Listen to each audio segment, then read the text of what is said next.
Nirmal Abraham, നോക്കൂ, ഇവിടെ ഇപ്പോൾ ശ്രീ മോഹൻ വർഗീസ് സംസാരിച്ചതിനിടയിൽ സൂചിപ്പിച്ച കാര്യം, ഈ സമാധാനത്തിൻ്റെ ഉടമ്പടി ഇപ്പോൾ ഇറാനും അമേരിക്കയ്ക്കും ഇടയിലാണുള്ളത്. പക്ഷേ ഈ അടുത്ത ദിവസങ്ങൾ വളരെ നിർണായകമാണ്. എവിടെ നിന്നെങ്കിലും ഒരു സ്പാർക്ക് ഉണ്ടായാൽ അത് എന്തിൽ എത്തി നിൽക്കുമെന്നത് നമുക്ക് വ്യക്തതയില്ല. ഇവിടെ ഇസ്രായേലിൻ്റെ ഭാഗത്തു നിന്നും ഉണ്ടാകുന്ന സമീപനങ്ങൾ നോക്കിയാൽ വളരെ വിചിത്രമാണ്. ഈ സമാധാന ചർച്ചകളിൽ ഏർപ്പെട്ടിരുന്ന മധ്യസ്ഥ രാഷ്ട്രങ്ങളുടെ നേതാക്കളെ പോലും വധിക്കാൻ മൊസാദ് ശ്രമിച്ചിരുന്നു എന്നതിൻ്റെ വിവരങ്ങൾ കഴിഞ്ഞ ദിവസമാണ് പുറത്തു വന്നത്. അങ്ങനെയുള്ള ഒന്നിലധികം വാർത്തകൾ ഇസ്രായേലിനെ കേന്ദ്രീകരിച്ചുണ്ടാകുന്നുണ്ട്. ഇറാന്റെ പല നേതാക്കളെയും വധിക്കാൻ ഇസ്രായേൽ ശ്രമം നടത്തുന്നു എന്ന തരത്തിലുള്ള വാർത്തകൾ വരുന്നുണ്ട്. അമേരിക്കയും ഇസ്രായേലും തമ്മിൽ ഇപ്പോൾ ഈ വിഷയത്തിൽ വലിയ സ്പർദ്ധ ഉടലെടുത്തിരിക്കുന്നു എന്നതാണ് മനസ്സിലാകുന്നത്. പരസ്യമായി നെതന്യാഹുവിനെ തെറി പറയുന്ന ട്രംപിനെ നമ്മൾ കണ്ടതാണ്. അദ്ദേഹം പിന്നീട് അക്കാര്യത്തിൽ വിശദീകരണമൊക്കെ നൽകിയതാണ്. ഫോണിലൂടെ ഇരുവരും വലിയ രീതിയിലുള്ള തർക്കത്തിൽ ഏർപ്പെട്ടു എന്നത് നമ്മൾ കേട്ടതാണ്. അപ്പോൾ ഈ വിഷയത്തിൽ ഇറാനും അമേരിക്കയും ഇസ്രായേലും രണ്ട് തട്ടിലായി പൂർണ്ണമായും എന്ന് നമുക്ക് കരുതാനാകുമോ? അവിടെ അമേരിക്കൻ നീക്കങ്ങൾക്ക് തടയിട്ടുകൊണ്ട് ഇസ്രായേലിന്റെ ഭാഗത്തു നിന്ന് ഏതെങ്കിലും തരത്തിലുള്ള പ്രകോപനങ്ങൾ ഉണ്ടാകാനുള്ള സാധ്യത ഏറെയാണ്.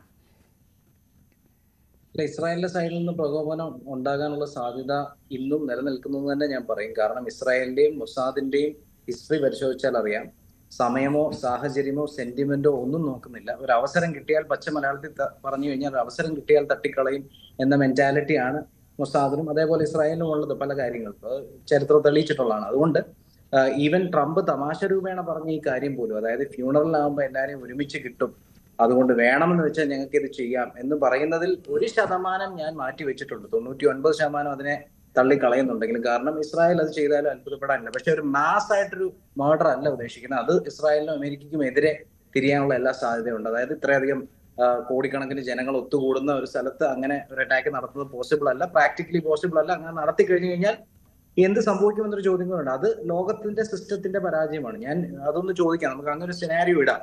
അങ്ങനെ സംഭവിച്ചു എന്ന് വിചാരിക്കുക, ഇസ്രായേൽ ഇതിനിടയിൽ ഇവരെ വധിച്ചു എന്ന് വിചാരിക്കുക, ടാർഗറ്റഡ് അറ്റാക്ക് ആയിരുന്നു എന്ന് വിചാരിക്കുക. അതിന് എന്തായിരിക്കും സംഭവിക്കാൻ പോകുന്നത്? നമ്മൾ ഈ വർഷങ്ങളിലെല്ലാം കണ്ട പോലെ തന്നെ കുറെ ലോകരാജ്യങ്ങൾ വന്നിട്ട് ഇതിനെ അപലപിക്കും.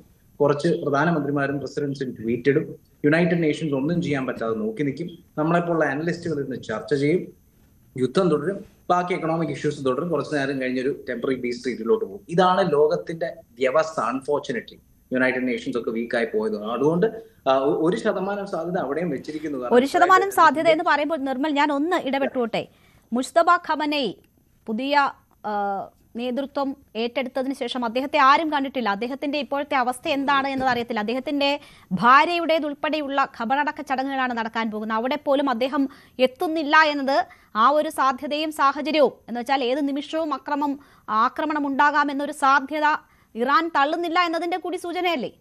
തീർച്ചയായിട്ടും അത് തന്നെ ഈ കഴിഞ്ഞ സമയത്ത് നടന്നിട്ടുള്ള എല്ലാ പീസ് ടോക്സിനും നമ്മൾ കണ്ടതാണല്ലോ. അതുകൊണ്ട് ഇറാൻ പ്രിപ്പയർഡ് ആയിരിക്കും, അവർക്കൊരു കണ്ടിൻജൻസി പ്ലാനും കാണും എന്തൊക്കെ പറഞ്ഞാലും. പക്ഷെ ഇസ്രായേൽ അങ്ങനെ ചെയ്താൽ തന്നെ ഒരു ടാർഗറ്റഡ് അറ്റാക്കിലേക്ക് ഇസ്രായേലോ അമേരിക്കയോ പോകുള്ളൂ. അതിന് സാധ്യത വളരെ കുറവാണെങ്കിലും ടാർഗറ്റഡ് അറ്റാക്ക് അല്ല എന്നുണ്ടെന്നുണ്ടെങ്കിൽ വലിയ രീതിയിൽ ഒരു ബാക്ക്ലാഷ് വരും. പക്ഷെ അതിന്റെ അർത്ഥം ഇസ്രായേലിനെ തടയുമെന്നോ അമേരിക്കയെ ആര് തടയുമെന്നോ ഒരു ചോദ്യമുണ്ട്. ലോകം തടയുമോ? ഏതെങ്കിലും രാജ്യം തടയുമോ? United Nations തടയുമോ? ഇല്ല. ഈ അപലപിക്കുകയും പരസ്പരം ചർച്ച ചെയ്യാൻ മാത്രം പറ്റുന്ന ഒരു സിറ്റുവേഷനിലാണ് ഇന്ന് ലോകം ഓടുന്നത്. അൺഫോർച്ചുനേറ്റ്ലി അമേരിക്കയുടെ മാത്രം കേസല്ല പറയുന്നത്. UN തകർന്നതിന് ശേഷം അമേരിക്കയും ചൈനയും റഷ്യയും പോലുള്ള വലിയ രാജ്യങ്ങൾ അവരുടെ വിൽ ഇമ്പോസീവ് ആണ് ചെറിയ രാജ്യങ്ങൾക്ക് മേൽ. അതിൻ്റെ അകത്തൊന്നും ചെയ്യാൻ പറ്റാതെ നോക്കി നിൽക്കുവാണ് യുണൈറ്റഡ് നേഷൻസും ലോകവും. അതുകൊണ്ട് അതിനെക്കുറിച്ച് കാണുന്നില്ല. പിന്നെ മുന്നോട്ട് പോകുമ്പോൾ ഈ ഡീലില് ഞാനൊരു പെർമനന്റ് പീസ് ട്രീറ്റി ഉണ്ടാവുമെന്ന് വിശ്വസിക്കുന്നില്ല. ഇറാൻ ഇപ്പം, അതുകൊണ്ടാണ് ഞാൻ നേരത്തെ പറഞ്ഞത്, ഇരു കൂട്ടരും ഇപ്പൊ ചെയ്യുന്നതെന്ന് വെച്ചാൽ പീസ് ട്രീറ്റിയിലെ നെഗോഷിയേഷനിലേക്ക് പോകുന്ന സമയത്തേക്കുള്ള പവർ പ്ലേ ആണ്. ഇപ്പൊ ഇറാൻ കാണിച്ചു കൊടുക്കുന്നു, കണ്ടോ ട്രംപ് പറയുന്ന പോലെ പ്രശ്നങ്ങൾ ഇവിടെ ഇല്ല, കോടിക്കണക്കിന് ജനങ്ങൾ വാവിട്ട് കരയുന്നു, ഞങ്ങളുടെ നേഷൻ യുണൈറ്റഡ് ആണ്, ഒരുപക്ഷെ യുണൈറ്റഡ് സ്റ്റേറ്റ്സിനേക്കാളും യുണൈറ്റഡ് ആണ് എന്ന് കാണിച്ചു കൊടുക്കാൻ നോക്കുന്നു. ട്രംപ് അതേസമയം പറയുന്നു അങ്ങനൊന്നും അല്ല, ഇതൊക്കെ വ്യാജമാണ്, ഫേക്ക് ആണ്, പ്രൊപ്പഗാൻഡയാണെന്ന് മറുവശത്ത് പറയുന്നു. ഇതിനെല്ലാം അവസാനം എലക്ഷൻ എന്നൊരു റിയാലിറ്റിയും കൂടെ ട്രംപ് ഫേസ് ചെയ്യേണ്ടിയിരിക്കുന്നു. മിഡ് ടേം ഇലക്ഷൻ 4 മാസം പോലും ഇല്ല. അങ്ങനെ ഇരിക്കുമ്പോഴത്തേക്കും ഇതിന്റെ പ്രഷർ ട്രംപിനെ സംബന്ധിച്ചൊന്നും കൂടിക്കൂടി വരികയാണ്. പക്ഷെ ഇതിന്റെ അകത്ത് ഏറ്റവും ട്രംപിനെ അഫക്ട് ചെയ്യുന്നത് ഇറാന്റെ സമീപനമല്ല, ഇസ്രായേലിന്റെ സമീപനമാണ്. ഇപ്പൊ ലെബനോണിൽ തന്നെ ഇസ്രായേൽ ഇതിന്റെ ഇടയിൽ എന്തെങ്കിലും ചെയ്തു കഴിഞ്ഞാൽ ഇതിന്റെ സ്ഥിതി അപ്പാടം മാറും. അതല്ല മറുവശത്ത് ഇറാന്റെ സൈഡിൽ നിന്ന് ഹെസ്ബുള്ളയോ ഏതെങ്കിലും ഒരു പ്രോക്സിയോ എന്തെങ്കിലും ചെയ്തു കഴിഞ്ഞാൽ അവിടെയും സാഹചര്യം തിരിയും. ഇതിൽ വേഴ്സ്റ്റ് കേസ് സിനാരിയോ നേരത്തെ ഡോക്ടർ ഐസക് പറഞ്ഞ പോലെ വേഴ്സ്റ്റ് കേസ് സിനാരിയോ ആണ് ഒരു ആക്രമണം പൊട്ടിപ്പുറപ്പെട്ട് വീണ്ടും പഴയ സ്ഥിതിയിലേക്ക് പോവുക, സ്ട്രൈറ്റ് ഓഫ് ഹോർമൂസ് അടയ്ക്കുക, റെസ്ട്രിക്ഷൻ കൊണ്ടുവരിക എന്ന് പറഞ്ഞു കഴിഞ്ഞാൽ ലോകത്തുള്ള എല്ലാവരും എഫക്ട് ചെയ്യും. ആ എഫക്ട് ചെയ്യുന്നുള്ള ബോധ്യമാണ് ഇറാൻ ഇപ്പോൾ ഉള്ള സ്ട്രെങ്ത്. സ്ട്രൈറ്റ് ഓഫ് ഹോർമൂസ് എന്ന വെപ്പണാണ് അവരുടെ സ്ട്രെങ്ത്. അപ്പോൾ ഇത് മുന്നോട്ട് പോകാതിരിക്കട്ടെ. എന്തായാലും ഒരു പെർമനന്റ് പീസ് ട്രീറ്റി ഞാൻ കാണുന്നില്ല. ഇതിൽ പ്രഷറിൽ ആരാണ് എങ്ങോട്ടും ഇങ്ങോട്ടും വിട്ടുവീഴ്ച ചെയ്യാൻ തയ്യാറാകുമോ അതിനെ ബേസ് ചെയ്ത് ഒരു ടെമ്പററി ട്രീറ്റി വന്നേക്കാം എന്നുള്ളത് മാത്രമാണ് കാണുന്നത്. ശരി. കൂടുതൽ വാർത്തകൾക്ക് news 18 Keralam YouTube channel subscribe ചെയ്യുക.